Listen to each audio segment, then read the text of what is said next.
my gosh, I know the place is kind of a mess. I'm like half done packing, but I am so excited. I just got a whole bunch of amazing stuff for brand new art projects from Dick Blick. Here's a little hint.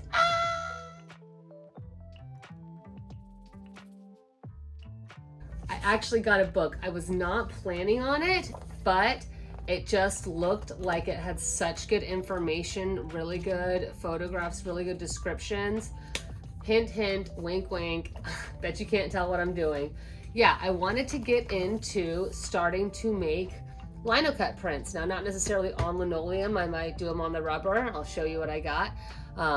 But I wanted to start getting into printmaking because I want to start being able to make sort of handmade but reproducible goods for my craft booth. That's right, I'm going to start getting back into doing craft vending and stuff like that, arts and crafts vending at different festivals, events, craft shows, things like that. It's something I've been wanting to do, it's something I've been wanting to mess around with. I've got all these little ideas buzzing around in my head. And I figured now's the time. It's my first time ever going to a Blick Art Store. Very exciting, a Blick Haul. So I figured while I'm there, they had this really great book, pick it up, and that way I get all my answers, or all my questions answered. So, here, let me pull up the chair. Oh, I forgot to mention, I already had two components. So someone actually gave me this is called a brayer years ago. This is what you put your ink out on. I don't remember exactly why, but they didn't need it anymore. So I got a brayer, and then I recently had like some coupon, this like thing, whatever gift certificate coupon thing I had to use at an art store. So I went ahead and picked up the block print, what are these even called? Lino cutter, they're the cutter. So I got those, very exciting. Then I got one of these. This is called a, let's see, that's the brayer. This is a Baron. This is called a Baron. And basically when you print, you want something to help you rub the print down very evenly. And this works really well. You can use your hand, but of course your hand is not a flat, solid, smooth surface. And the way this doesn't have edges, it won't give hard edges to it. So this is for helping to press down your print. And then we have, so I wanted to try a little bit of everything to see what I liked. So these are all of the different kinds of lino cut materials that Blick had, all 4 kinds. So we have an actual, this is like actual, the linoleum, actual lino cut. And this is really hard. And from what I've read from most places, this is like the stiffest, most difficult. And most places recommend actually doing these kind. But I wanted to try this, I just wanted to give it a try to see what I like. So I got an actual linoleum block print, and then these are actual like ready cut. They're like an eraser pretty much material, and so you can cut out of these and then kind of making your own stamps. So we got the Blick brand, which is nice. If you notice, it's got the white and the gray, so that as you are carving, you can see what you have carved that's deep enough. So these ones do not have that feature. They are a little thicker, but I wanted to get one of each and try them all out, see what I like. And then I wanted to be able to do both on cloth as well as on paper. So I did a lot of research, found out really, really good brands. So these are brands that came highly recommended for what I wanted to do. I've got black and white. These are for textiles, because I do want to start making some, I'm thinking like, well, we'll just wait and see, okay? We'll wait and see. But I do want to do some textile stuff. So I got one white, one black to go on various shades of textiles. And then here we go. This is the big, it's called Caleigh Safe Wash Etching Ink. So even though I'm doing relief, this etching ink actually works really well. It's an oil base, but it is able to be cleaned up without solvents, and it's not supposed to be super odorific, I think, so that should be not too bad. And then you have to pull out the ink, or if you're using those, either one, but either way, I got this amazing, very impressive palette knife, so I could really knead the ink. One thing that I don't have that I still need to get is an ink, I forget what they call it. It's a piece of glass, and that's what you actually spread the ink on, and then use your brayer to spread out, and then you put your stamp, or no, you use your brayer to get the ink on there, and then you ink your stamp with the brayer. So I have to get a piece of glass that I can actually lay my ink out on.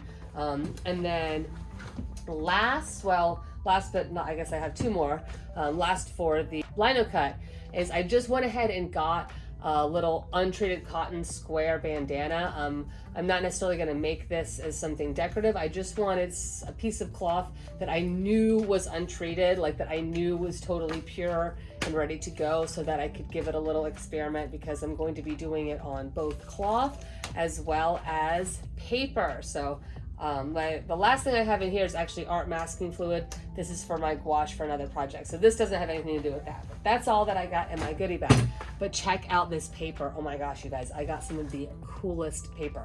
So I read because I was reading a bunch of articles that washi paper, or like essentially Japanese rice paper, is really, really good for printmaking, I think, because it's very strong but thin and fine.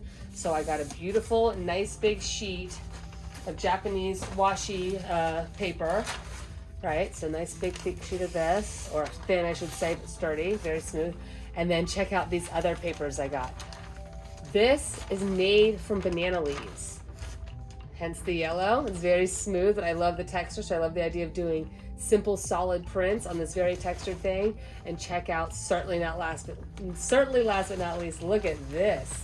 So this is almost like a lace patterning on there. Could you imagine seeing, like, I want to do like some insects and beetles and bugs and stuff, so like using this as the backdrop for some cool insects and stuff. Look at that beautiful, it's like already been printed or silk screened, but I just bought it in the paper section. So, oh my goodness, what a haul. I'm so excited. This is not a short, where is it? Oh, I'm gonna rip it. Not a short receipt from Dick Blick at all, but very good. And actually, that was my first time ever in a Blick store, but I have been a Blick affiliate for a couple of years now, so I've shopped with them online a lot. So everything that I just purchased, I will leave down in the links below.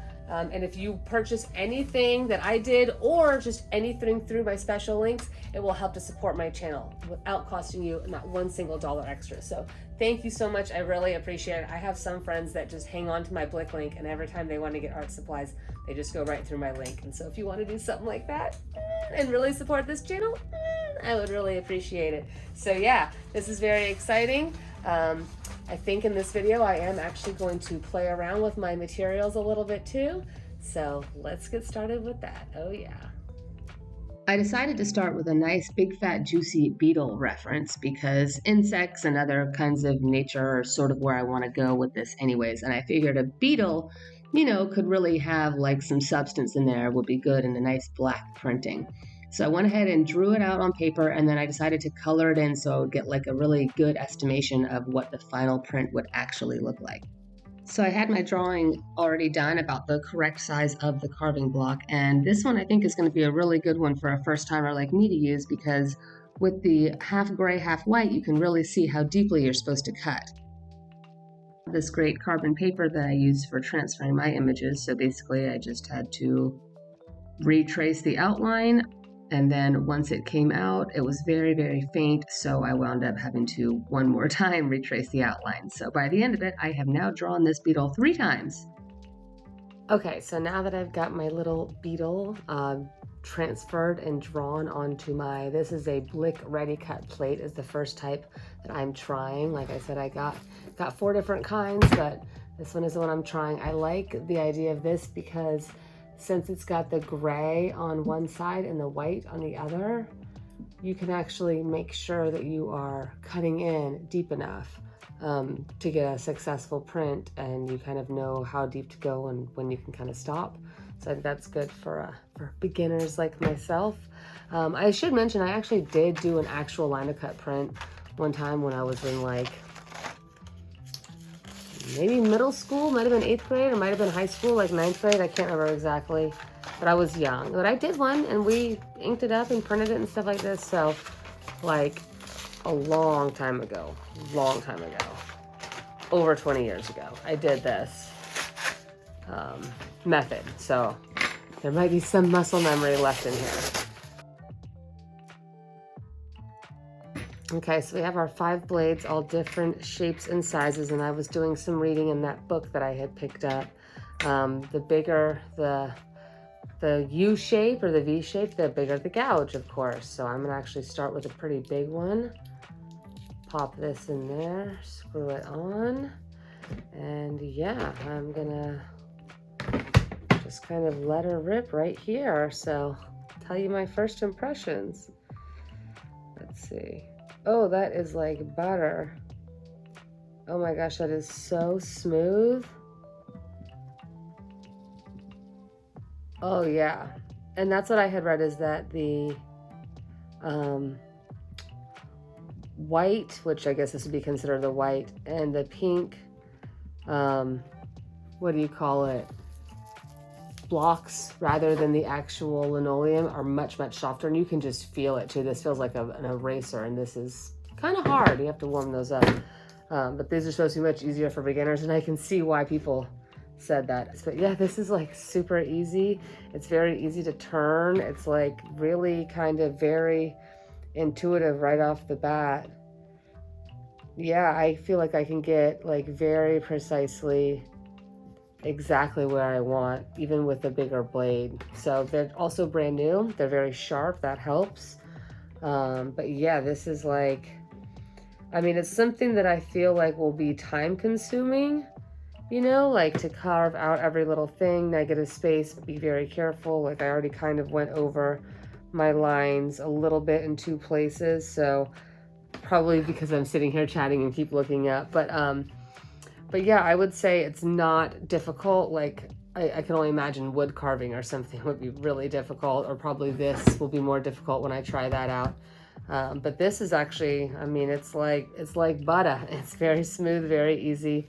Not something that will be difficult, but definitely I could see it being time consuming. So yeah, let me move the camera over here so you can kind of see what I'm doing for a minute. It's pretty nice. So I actually read in the book that it's better to start with a much smaller, finer U and go around the edges to prevent yourself from taking a big scoop. Apparently it will kind of stop you from taking a scoop. So I've started doing that a little bit, but before I continue on, just to show you, you know, how easy. I'm really applying very little pressure. It's like cutting an eraser with like a razor blade or something. Like there's just not much resistance on there. And you're supposed to be carving outside of your lines. Let's see, yeah, anything that you want to not be inked gets carved away. So I have to kind of remember, this gets carved away.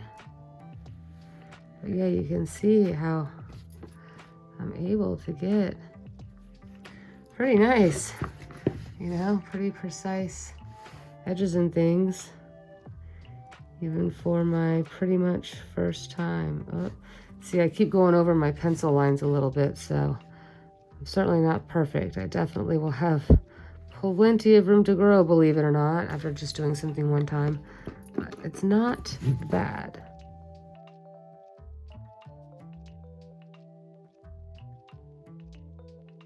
Okay, so here's a bigger one.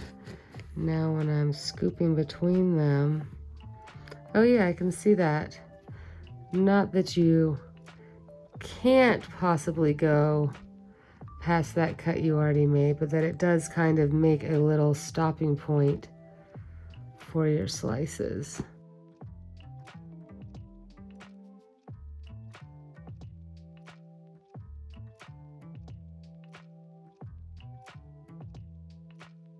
And now time to bust out the Caleigh etching ink. I read multiple reviews that this stuff is just about as good as you can get, so I'm really excited about trying it out. Like I said, I'll leave links down below for everything that I have in this video in case you want to try it out too. Looks very, very thick and viscous and oily, which is exactly what it's supposed to. Look at that. Oh man. Thick ink right there, but that's good. That's exactly what you want, because we're gonna have to roll out an entire slab. So this should be good. So time to roll out the ink. Now I actually ordered a really nice panel of glass to roll out my ink with, but it's not here yet and I'm impatient. So I just went to the thrift store and I got this. It's like, I don't know, just like a little framed wooden thing, but it's really smooth. I cleaned it off and I think it's gonna work fine a couple of times. No big deal, just as long as it's smooth. And I like that it's big so it kind of stays still. Okay, so full disclosure, while this is my first time like doing my own relief printing like all the way, this is actually not my first time doing printing at all. I took a lithography class. Well, I've actually taken a lithography and a silkscreen class when I was in graduate school. So I have actually laid out ink and used a brayer and that kind of thing before in my lithography class. So I am familiar with this step. So I've done it a few times. So yeah, I knew that the ink would be like super thick like this. I knew that I was gonna need like a really thick painting palette, not just a regular little oil painting one, but like a thick one. And then, like I knew what kind of surface I would need. So this kind of stuff is very similar to when I did lithography. It is just as thick as it's supposed to be. And you just kind of rolling this around. Oh man. Look at that big pile, yeah. Just kind of, basically it's not that I'm trying to like coat anything in particular, you just want it to be flat.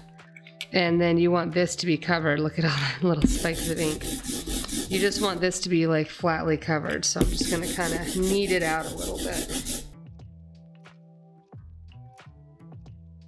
All right, time to try this out.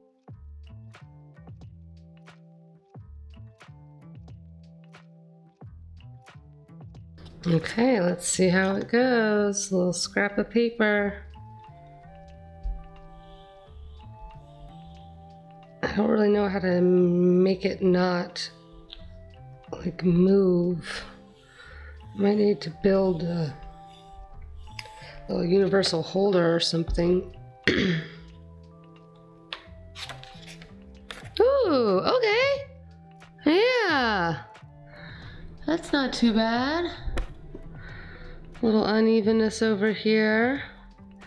Yeah, I knew some of my edges were getting kind of messed up when I was carving into that block. I kind of messed that up. I felt those edges, but okay. All right. I'm gonna put another one on there and just see how it does without me re-inking. If I need to ink every single time, or if it's good for a couple. Let's see.